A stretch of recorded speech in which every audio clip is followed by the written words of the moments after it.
Welcome to the Connectors Podcast, the show that explores the importance of making meaningful connections for personal and professional growth and happiness. We will share how building and recognizing strong connections in life can help you achieve your goals, find fulfillment in your work, and how you can create opportunities to build a purposeful and meaningful future.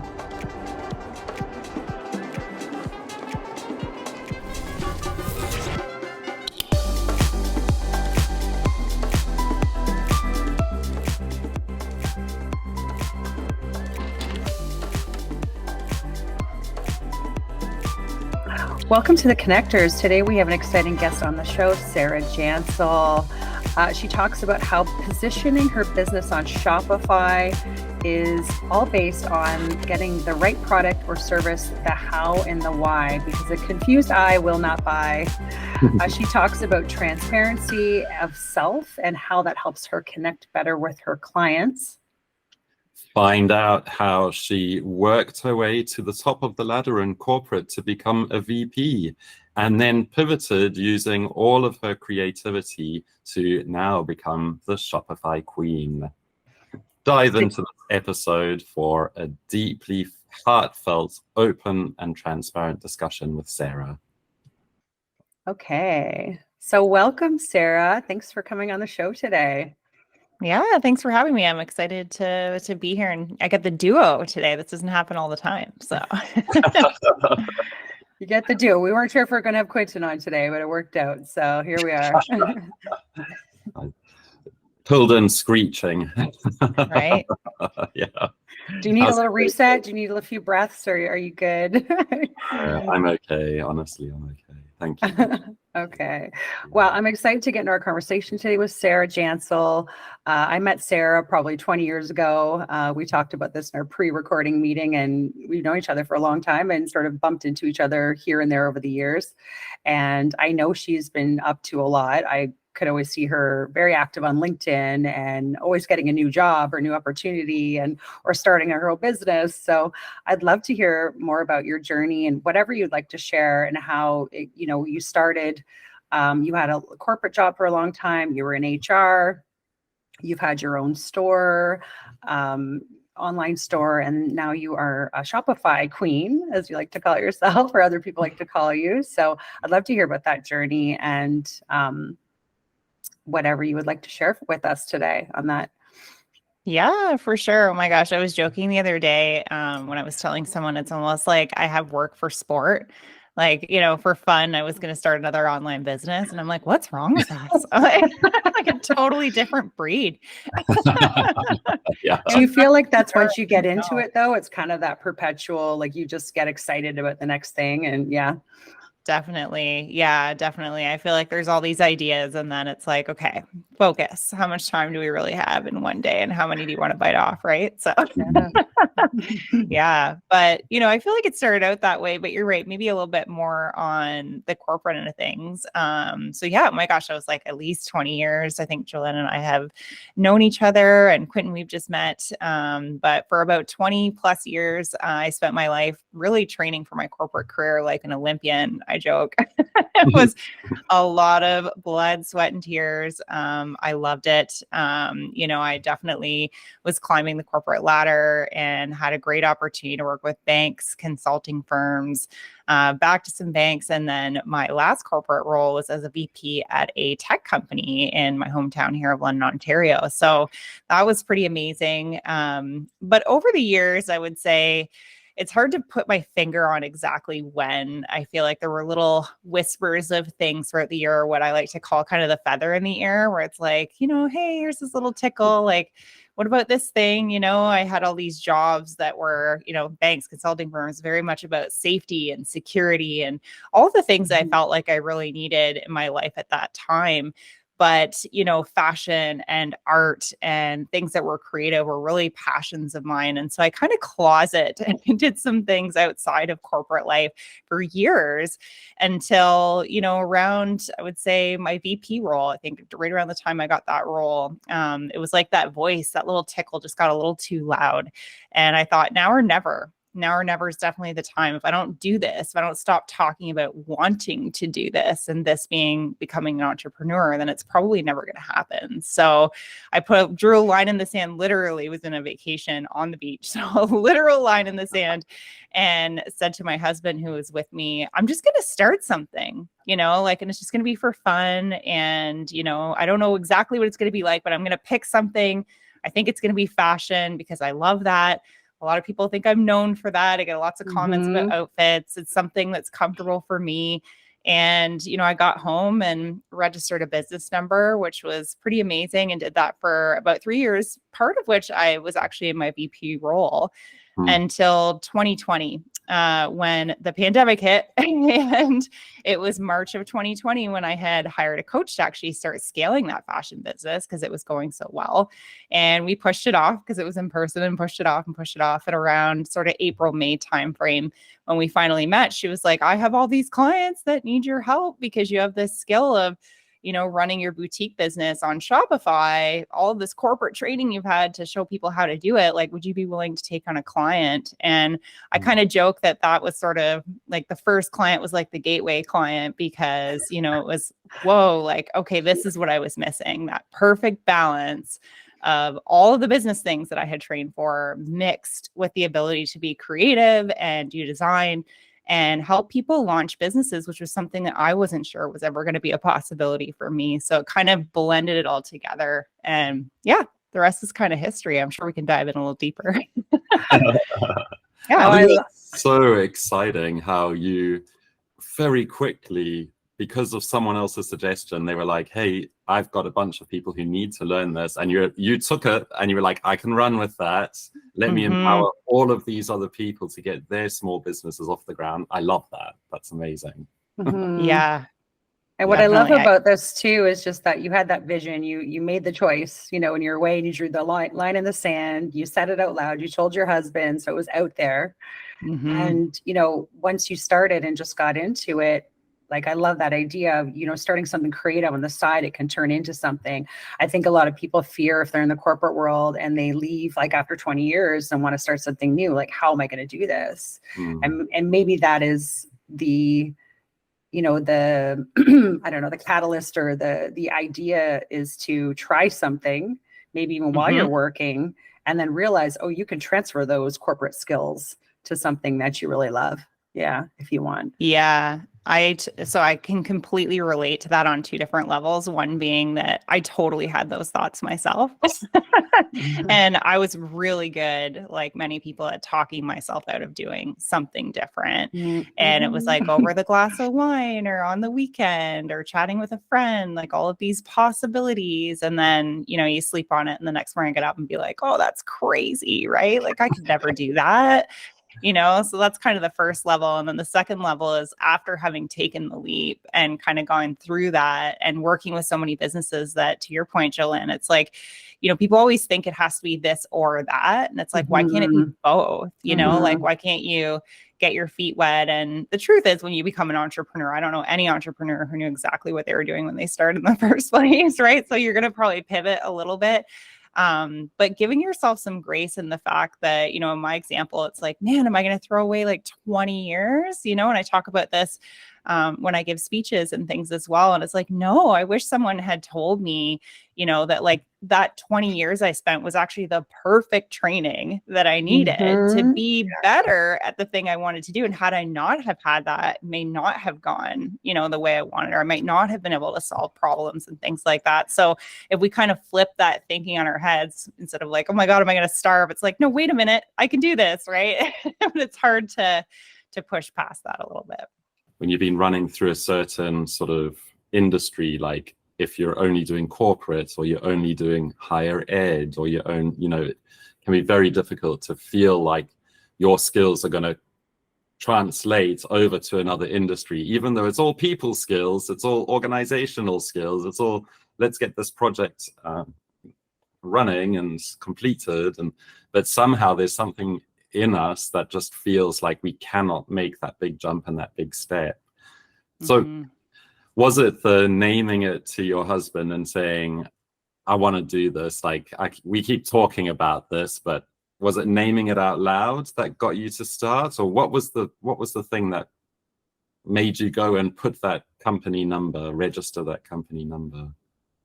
Yeah, I would say maybe this isn't the most positive answer, but I'm going to say, I was actually in pain a little bit because I wasn't doing the things that I knew that I should be doing. And as a result of that, I just sort of felt out of alignment.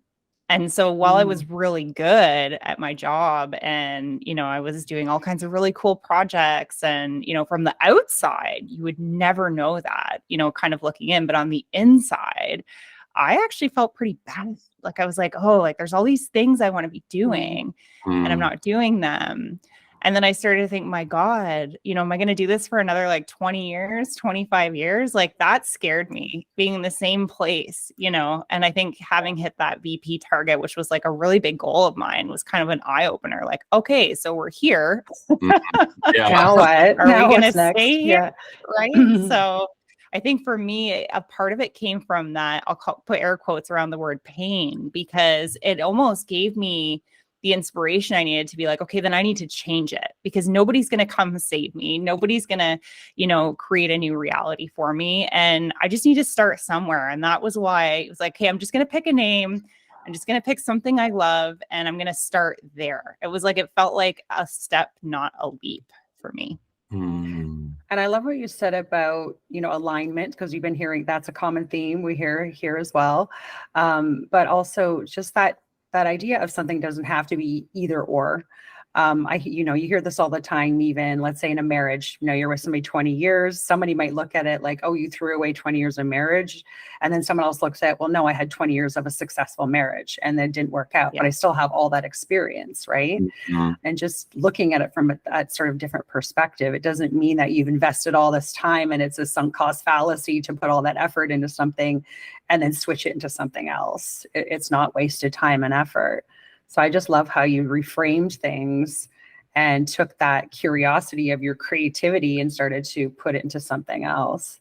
Yeah. And I think at the core of that also really starts to be kind of like, what are our beliefs about ourselves, right? And, for me, I was like, did I believe that I was just going to stay in this and accept this, for forever? And I was like, well, that doesn't seem realistic based on how I feel. So then I kind of knew, well, then I should probably do something about that, because, I didn't want to be the person who is kind of always coming home and like grumbling about it and, not really doing anything to fix it. And I think sometimes it's hard because you don't often know like where to even start with that, and I joke, like with my fashion business, someone was like, what's the first thing you did? I'm like, well, I registered a business number. And they're like, well, then how did you figure out what fashion you wanted? I'm like, the joke of this is that I took it to my closet.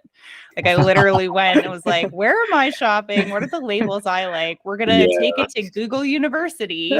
And that's legitimately how that began. Right. So, it's not always glamorous. These people that have these multi-million, multi-billion-dollar businesses and things like that, often it started with a blog or a happy accident of some sort. Right. So, I think we have to give ourselves a little bit of credit that like, nobody's going to have it all figured out. You just have to pick a place to kind of start, I think. Right. And I remember you used to do modeling as well, right? I think when I first met you, you were doing some modeling and everybody thought you had the best fashion. Absolutely. Yeah. Yeah. That was one of my closet things that I did. Yeah. Yeah, for sure.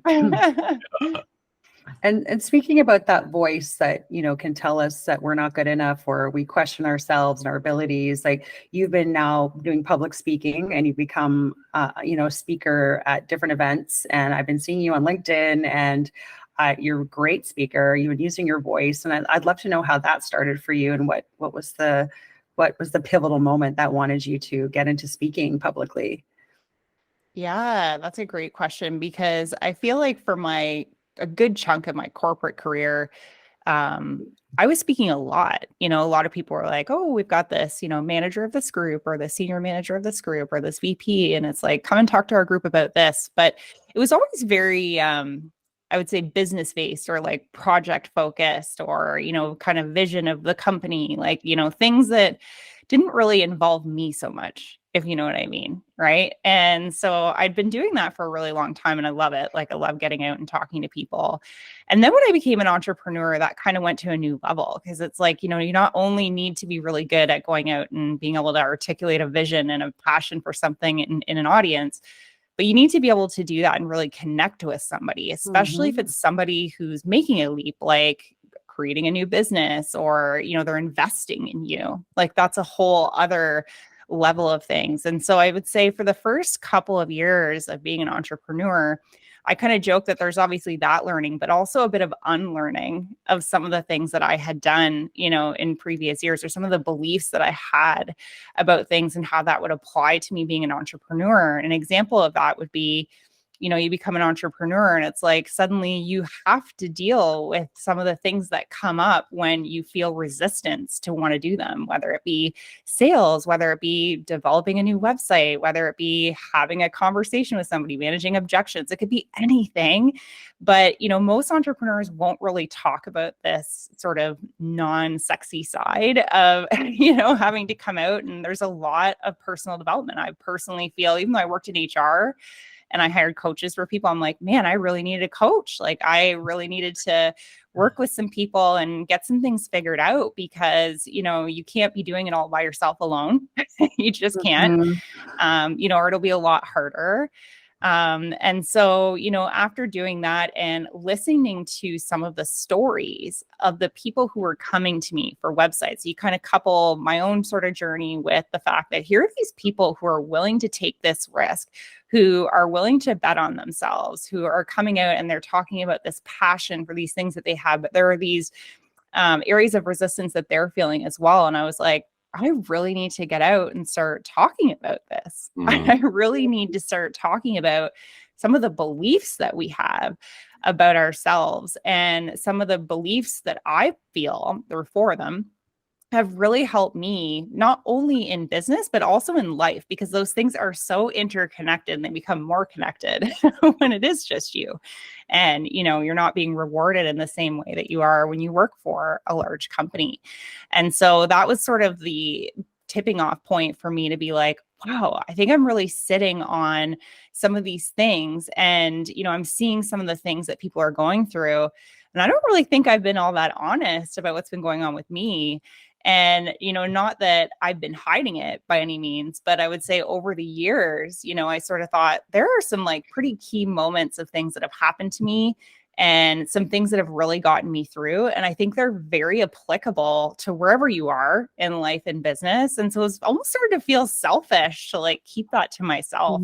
So the first step I took was actually hiring a coach, not to coach me on my speaking, but to be like, I have all these ideas. And she was actually a leadership development professional, and she's a public speaker herself. And I was like, I'm just trying to figure out how to put this together. And I think I feel like this is going to be part of my business. Like, this is where I think I'm going to be able to take that connection piece I was talking about and really get into the hearts and minds of people, because they're not like, oh, they see Sarah, the somewhat finished product over here on Instagram, but they don't really know what it took to kind of get there. And I think that's a bit of a, but it's just not the right approach for me. Like, I really think people need to be able to connect to the lessons and the learnings along the way, and that you can do it too, right? So it just takes a little time and effort. And people like relatability, right? It's that comfort in knowing that someone else has been through something that might resonate with you. And I think, I don't know about you, Sarah, but in corporate, I know that I didn't feel at times that I could be exactly who I am. Like, you learn to kind of become this sort of cookie cutter version of yourself and kind of fit into the mold, and not always have that creativity, same creative side you have elsewhere, or to speak up and be who you are at work. So I don't know, did you find that maybe it took some of that time to get out of that world for this to come up to the surface? Gosh, the hairs on my arms actually stood up when you asked me, because that's like a hard yes. For me too. For me too. A hard yes. Yeah. I mean, the first time I actually gave my keynote speech, I said it was like my version of a coming out party, because the truth is I didn't really tell people about some of the things that I had gone through, and I just wasn't forthcoming about it and wanted to show up like I had it all together. So there was kind of like corporate Sarah, and then entrepreneur Sarah. And, you know, even when I was in corporate, it was like corporate Sarah and weekend Sarah, like they were two different Sarahs. And that comes back to part of that alignment where it was like, I felt like I had to be perfect. I had to show up. I had to have it together. I had a goal. God, I didn't want anyone to quote unquote see me. And so, you know, that got really uncomfortable. And I think that ultimately led to some of the pain that I was feeling. Yeah. Yeah, I can relate in that aspect where when it comes to the podcast, because I feel like I've been more of myself on this show than I've ever been. And I'm saying things that people in my corporate world are going to hear. I'm saying things that my parents and family are going to hear. And some of them are a little bit sensitive at times. So, you know, I'm trying to be mindful of that as well and be careful, but also sharing aspects that I wouldn't normally have. So props to you for doing that, because I know it can be, it's a little scary at first for sure. It's scary. And when you look at all of the social media content and stuff like LinkedIn and Instagram, it's all about very carefully curated, beautiful pictures of wonderful people doing the most amazing things. And, you know, LinkedIn is about you doing exactly that in your professional setting. And how could we show ourselves to be weak or poor in one aspect in some way? No, I've got to be 100% squeaky clean all the time. I find it's, I don't know if it's a North American thing, but it's very tiring to be constantly optimistic and 100% perfect.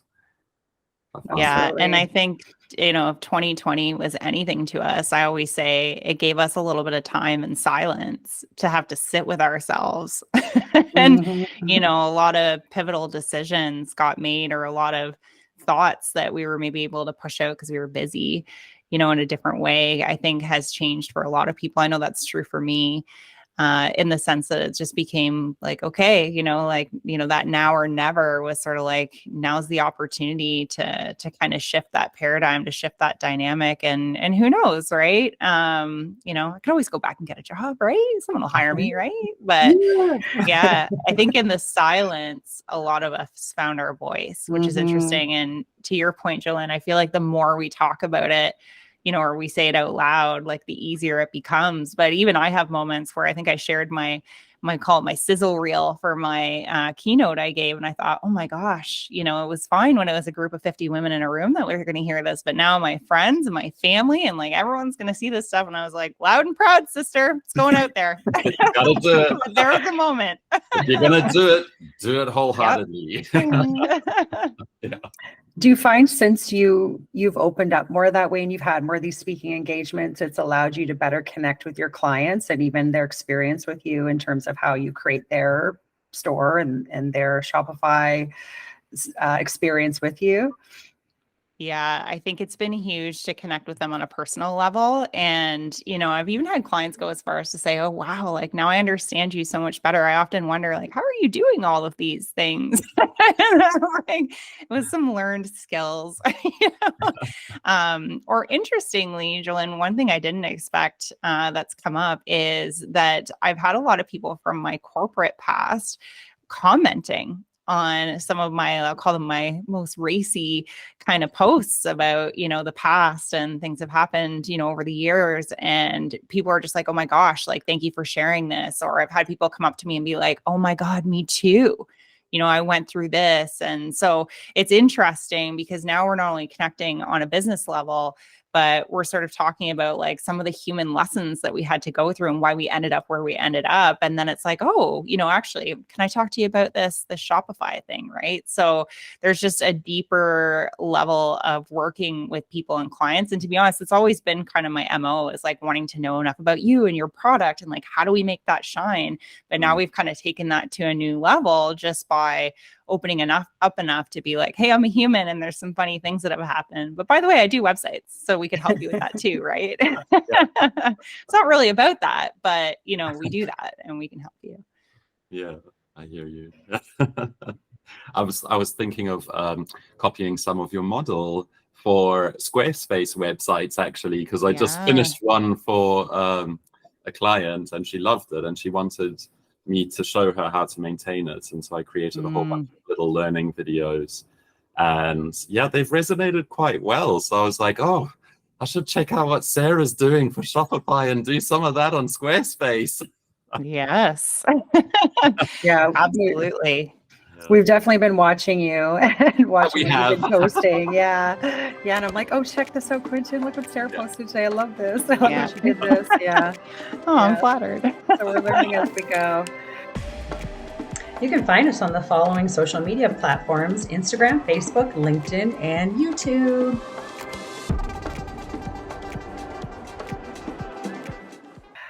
Can you share why you love helping clients build their business? Like, what about it is in it for you? Like, how does the process go for you? What makes you feel the best about just coming up with this great client experience?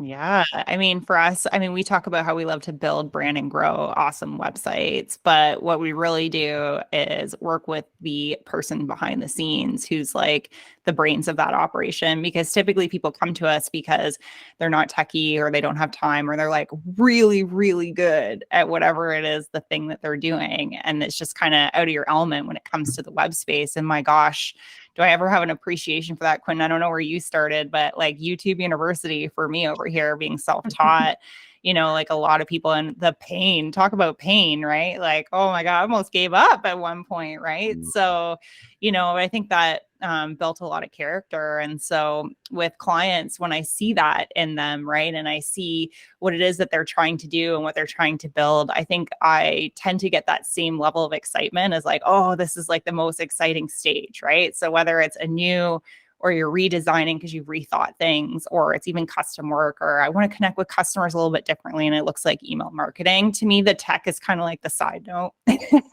What's more important is kind of what are they trying to do? And process-wise, you asked me, we actually spend quite a bit of time with clients in small stints, so we do little intake meetings where, I talk to them and I have very specific questions that I ask them, about who they are, why they got into this, why did you start that, what made you build that? Who are you trying to sell that to? And the truth is, if you ask about 99.999% of clients, they are the client. They are that client's a former version of who they were.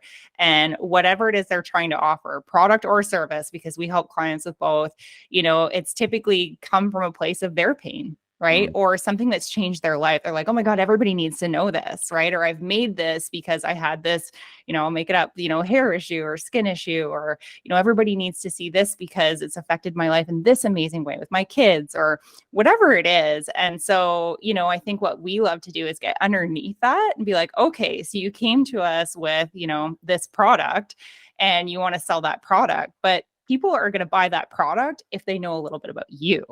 And so we try to take all the sound bites and things that we get from that and build something that's a little bit more personal. So I think our approach is a little bit different in the sense that it's like when people come to us and they're like, do I have to be in the limelight? I'm like, to a degree, to a degree, you can't hide.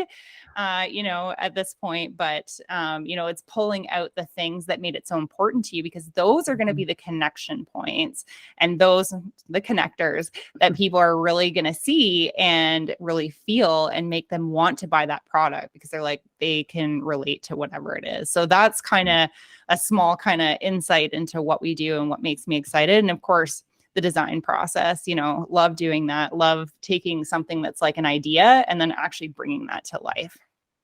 Amazing. I love that. Well, speaking of intake forms, thank you, because you're the one that shared your intake form for the podcast, which we use the format and template of. So that was really helpful. And we find that it just gives us a good place to start with the people that come on the show. But I love what you're trying to do in terms of getting underneath the skin, underneath what drives them, what pain points they've had. Because I think, as we know, and you being also a podcaster, Sarah has the podcast called I Created That Podcast, which is great. So please check it out. That sharing stories is something that brings us all together. And I think once we share a story, it just connects us closer to other people. Do you find that since you've been sharing more of your story that it's opened that up more for you in terms of connection? Definitely. I mean, I think we often think that we're less interesting than we are to other people because we're really close to ourselves. And so it's like those little details that sometimes someone's like, man, that made all the difference. And you're like, oh, so for me starting the podcast, there was a lot of those moments where people will send me a note or they'll be like, oh, I listened to this episode and you said this one thing. And I'm like, that's the thing that you picked out. That's so fascinating. And, I did it as a way to kind of educate. And to be honest, I think a podcast is 50-50 is what I say.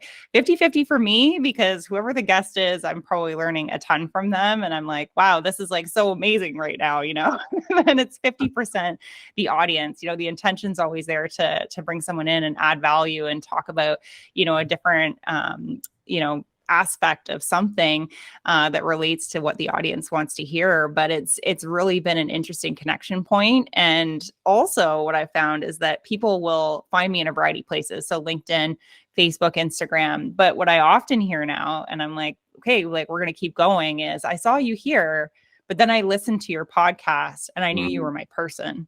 And I'm like, okay, that's that like, when you're listening to a podcast, that one-on-one connection that you have with somebody because you're literally in their ear and you have them for 30 minutes, 40 minutes, an hour, whatever it is, and they're getting to know you. And it is a way different level. So that like period of evaluation that they would have had about me before tends to like get a lot shorter. And that's not something I anticipated or had planned when I did the podcast, but it's been definitely sort of the happy side of it. Oh, that's cool. So just another way that it ties things back to your business and where people actually get to see you in a few different, platforms, a few different light, I guess. And no, that's really cool. I love that. And it also it stands in like you're on the podcast. It's not fake advertising. Like you're saying these things, you're talking about these projects. So it's almost as though it's automatic buy-in, because if they listen to something, they're like, well, I've heard you say that already. It's not your marketing arm that's saying it, or it's come straight from Sarah. Yeah, I get that. Yeah, it's a good point. Yeah. And I think people need a variety of perspectives, or sometimes they don't know what questions to ask. They're like, oh, I needed to hear that. Or like, that was my question. I just didn't know I needed you to ask that yet. So I think it helps fill in the gaps for people sometimes, especially when you're probably listening to that because you're either trying to get into that line or grow it. And so, you don't know what you don't know half the time, I think. Yeah. You don't know what you don't know is such a huge phrase. I often think about that. Figure out something else or research something different. Yeah. I'm thinking about what our listeners might want to know about you, Sarah, or just your perspective. But when do you think it's too late or too early, or is there a right time to try something and leap into something new? Like you had a couple of your own pivotal moments and you had these whispers in your ear as you sat, or the feather in your ear. What would you share with others in terms of like taking that first step, number one, or no, knowing when to take that first step and then how to take that first step? Yeah. I mean, I feel like that's the golden question. I'm going to scratch my head on that one a little bit because, for me, I waited too long. So it became really painful. But in some ways, it was a blessing, right? Because I feel like I actually waited the perfect amount of time and it came to me at the right time when I was set up to do what I needed to do. I think the first thing, when you're thinking about taking a really big jump is knowing that it's never going to feel that comfortable, right? Like you're never going to be like, this is exactly the thing that I should be doing. And I'm just going to quit my job and I'm going to go do that. If anybody tells you that, I'm like, I don't know who that person is.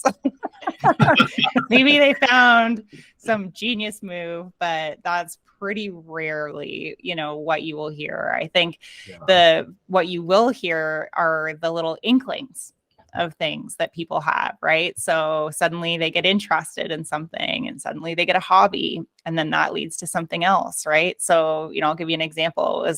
I worked for a bank and I thought, I'm going to be in sales and business. And that's what I did. And I had a manager take interest in me and was like, well, actually, you'd be really good in human resources. And I was like, I don't know, what is that? What is human resources? And she's like, you should research it. And so, I did, and I found a really cool course offered at a college in my town, organizational behavior. Still love that. Everyone, regardless if you're in HR, if you're in business, you should take that.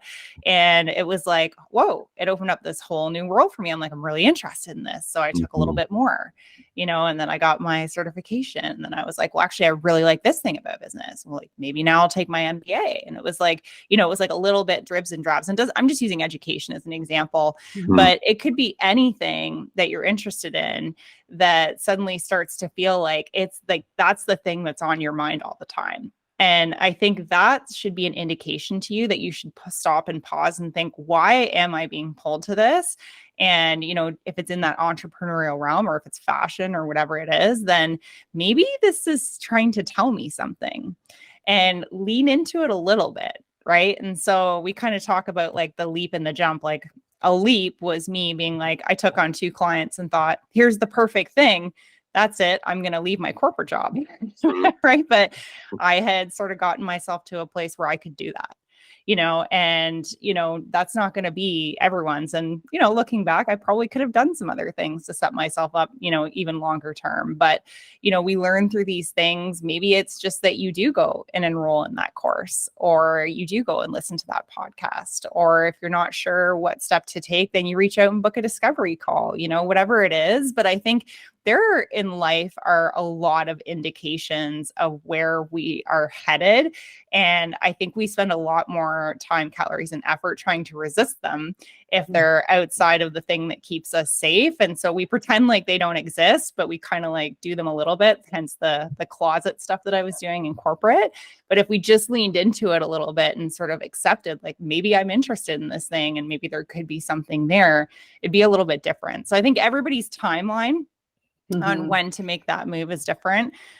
For me, what helped was actually writing my resignation letter, because seeing that on paper was like, okay, I can do this. Like I can go in and I can resign, or telling my boss, like, so I'm going to start a fashion business and I know I need to disclose that to you, but it's a passion project. Right. Yeah. So there were a couple of moments where it was like bigger little steps. But I think it's all the things that are happening in our life that are secretly telling us, the feathers, that like, you actually are kind of interested in this thing over here. What if you gave it a chance?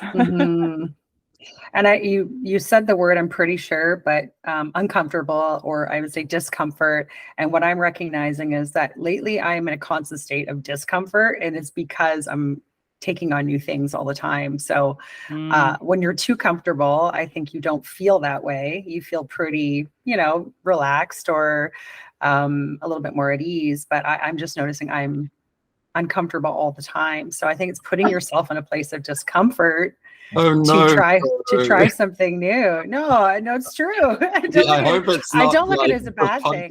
Throwing you under the bus. It's the uncomfortableness of something new, and that it's fear. It's a little bit of fear, right? Because you're like, okay, what if this doesn't work? Or it's your thoughts just can go wild. So I think if you have that feeling of discomfort, you should kind of lean into it. Like, as you said, lean in. Yeah. Any of the times in my life when I've been comfortable, I've usually been on a little bit of autopilot, typically. Yes. And I'm not like necessarily growing, I'm coasting. And then when I go to grow, it's like, whoa, okay, like all of the, thoughts in my head that creep into, your brain's wired to protect you. It's like, oh, what are all the things that could possibly go wrong, right?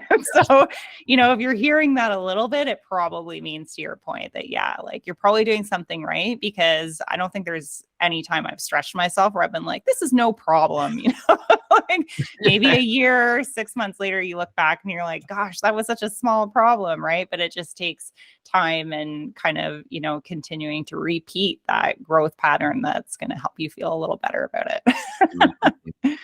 I think it's growth pattern, what you just said. You got to be aware that there's going to be growth. Growth is not always comfortable, but if we put it into a pattern and we can cycle it and keep coming back and just growing a little bit, that's the way to do it. Instead of taking a big leap, which can be a sacrifice, and there can be all sorts of bad things that happen as a fallout. If you grow little by little, it's you can keep looking ahead of you. You can keep judging where your feet are going a little bit more. even if it's scary, even if it isn't well lit ahead of you, or you're not sure where it's going, slow and steady seems to be the way, or seems to be my way of doing it. Yeah, I like that. no, Too slow. I think there's definitely something to that, because I feel like when I left corporate, and if anybody's thinking about doing something like that, and not that I'm trying to advocate that on the show, but I think a lot of our clients tend to be in that boat.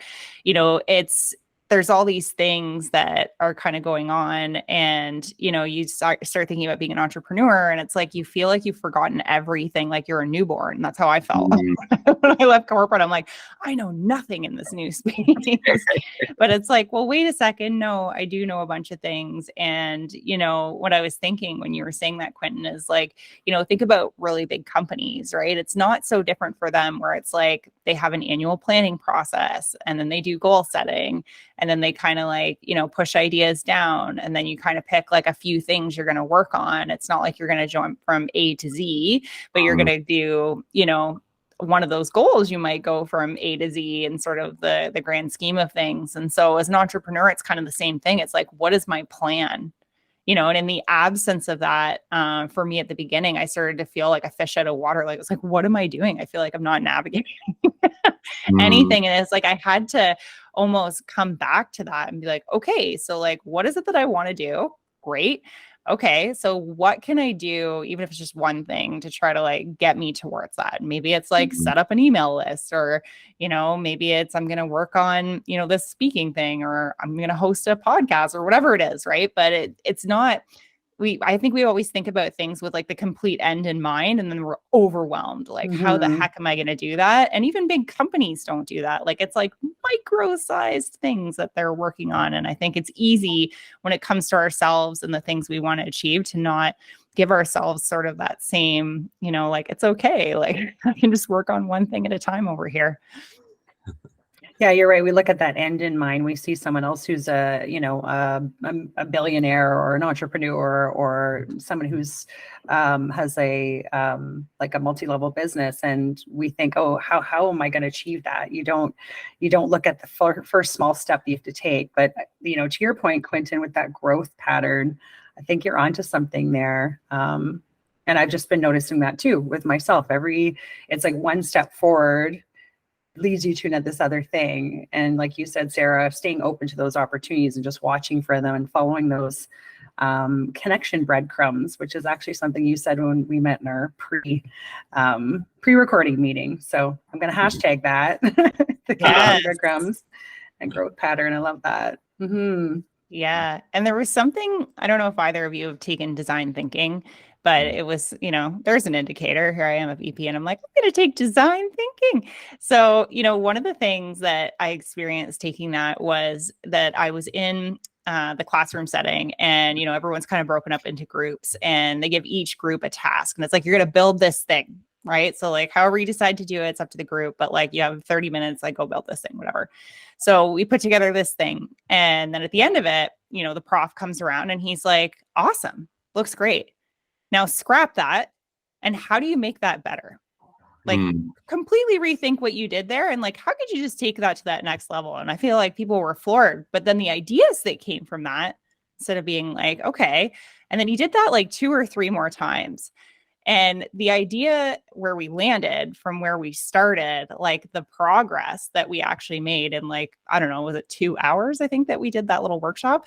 It was like bar none. And it was something that really stuck with me to think like, gosh, oftentimes we think, okay, I'm going to try to do this. And if it didn't go the way that I wanted, it's like a complete fail. So I'm going to ditch that and move on to something else. Instead of being like, maybe that first idea was like the starting point. And so like, how could I make that even better? And it's something I talk about with my team. So like, what could we do that would make that even better? And then like, and then the ideas that come from that, because we don't often think about, well, like here, we'll just land here, right? Like it's kind of how your brain works, but like, how do we continue to do that? And I think if we allowed ourselves to think about, this is just an iteration of me, or it's just an iteration of my business, it's just a part of my path. Like this is my outcome. Things I think would feel a little more comfortable. That's perfect. Yeah, and it's what we did, Joe and I. We were using design thinking when we were coming up with this podcast, and we had to keep going back to the drawing board because it just wasn't hitting the right aspects. And it took a couple of tries for us to launch. And, we recorded, I think, 3 or 4 episodes that we kept listening to and thinking, no, that's just not quite right. Like, we haven't got to iterate again. What's our message? What are we aiming to get out there? So love design thinking, love human-centered design thinking as well. I use that. But yeah. I was actually going to relate the iterative process to my adult dating world. Go for it. Well, that one didn't work out. How could we do better next? 100%. Yes. That's totally what I do every time. That's awesome. Love that connection. So I was doing a little research on Shopify, and so we talked a little bit about this before we started recording, but I looked up 5.6 million online stores, and 122,000 of those are in Canada. Wow. I'm assuming you have a broad range of clients from all over. How do people stand out on Shopify? Like, how do you get their stores to stand out?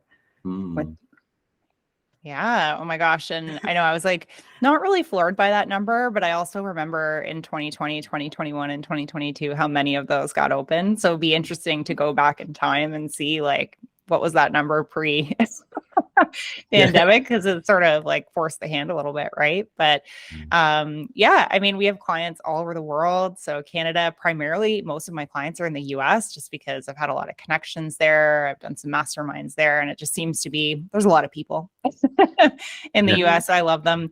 The UK, Mexico, Bermuda. So kind of all over. And, I love that because I feel like in this online space, and you must feel like that too, even with the guests that you'll probably continue to host on the podcast, you can kind of be anywhere in the world and working with someone. I'm like, how fortunate are we to be in that time? And, for people to actually stand out then, right? So they have this idea and they want to get online and they want to do all these things. I think for me, the biggest part is it does come back to, kind of knowing the client.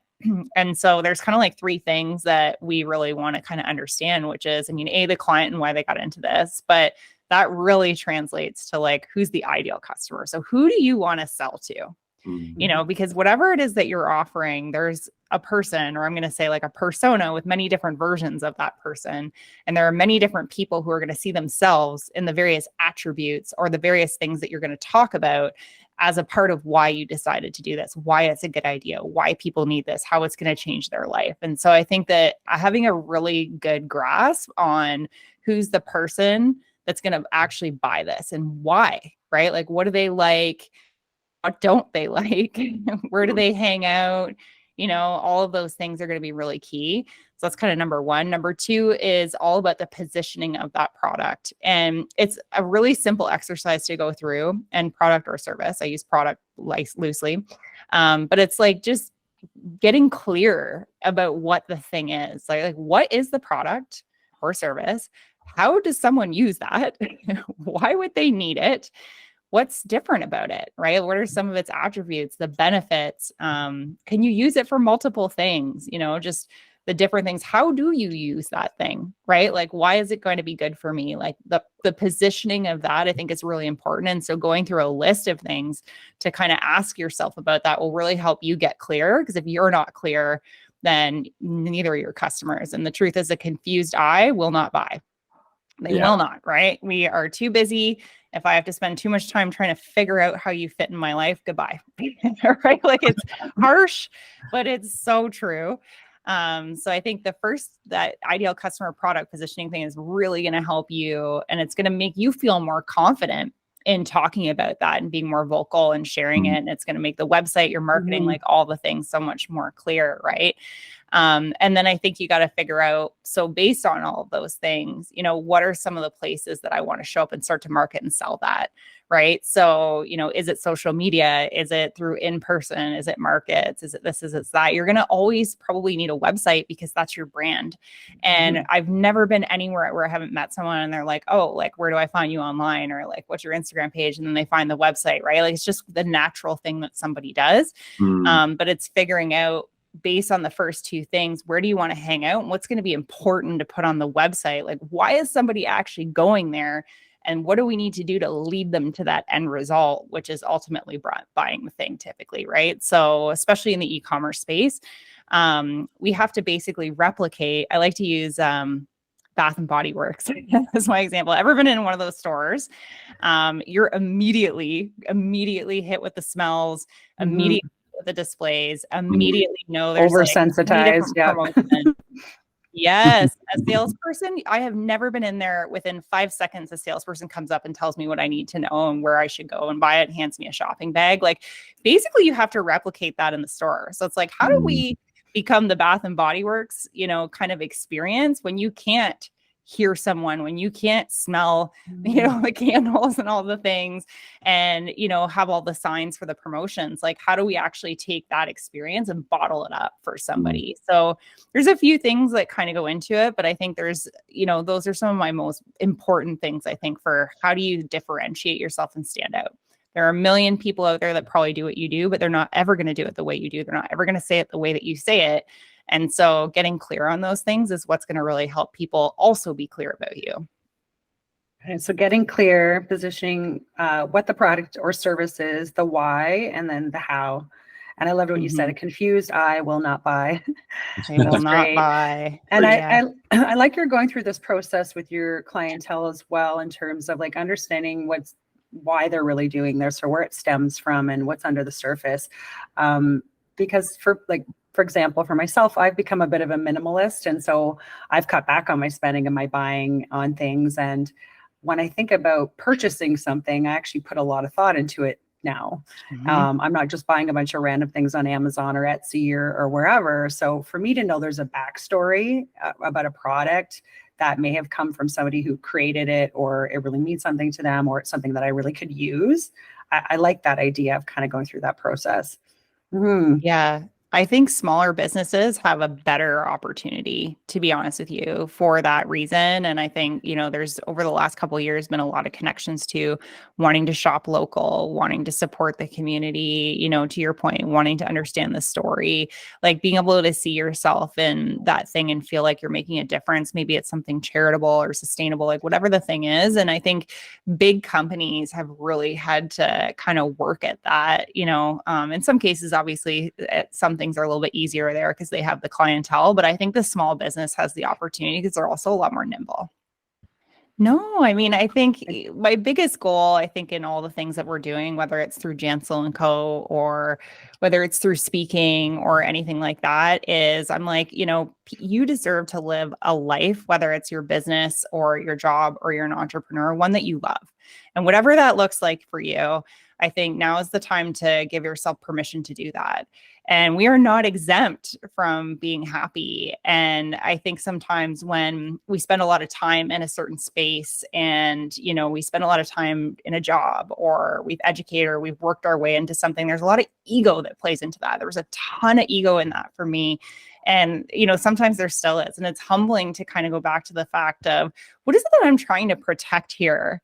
And is that more important to me than, doing what I know is true in my heart? You know what I mean? And like taking some steps towards that. And so I think just, everybody deserves to have a life, a business, all the things that they love. And so if that can inspire anyone, any of the things that we do through podcast or whatever, I think that's really what matters. I love that. I think that was amazing. That was such an empowering monologue. I felt like we were all walking together as podcasts. Empowering. We're going to go out there and do it today. Everywhere. Quentin, do you want to ask Sarah our wrap-up question? Yeah. So Sarah, we like to ask this to everyone. What does connection mean to you? Oh boy, so many things. If you had asked me 2 years ago, I probably would have given you a really surface answer. But now I really think it's about just being comfortable being yourself, right? Like I think showing up as your true self and being your true self is going to pull the guards down and really allow you to personally connect with others, because we'll leave the ego at the door. And for me, it's like being more present. If I'm comfortable with where I am, I'm going to be listening more.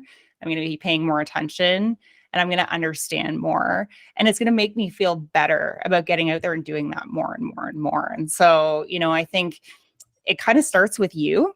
a little bit, right? Like we can say, oh, I'm going to make all the connections in the world, but at what level?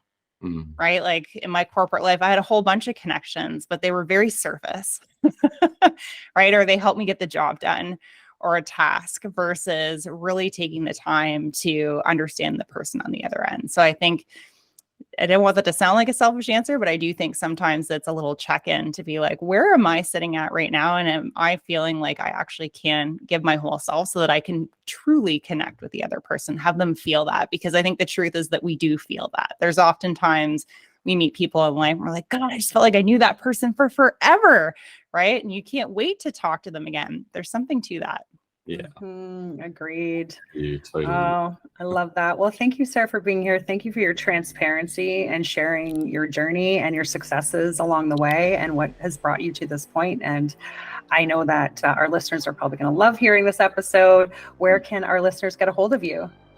Yeah. Oh my gosh. Thank you so much for having me. You guys are amazing hosts.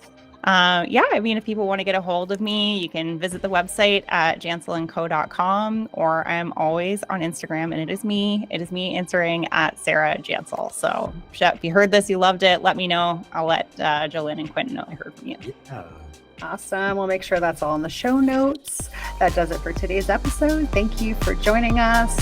Stay tuned until we have another amazing guest on the show. And until then, stay connected. If you've got a story inside of you, consider pitching it to us, the Connectors. Get in touch with us on any of our social media platforms, and either Joe or myself, Quentin, will get back to you. So come join us on the show and let's connect.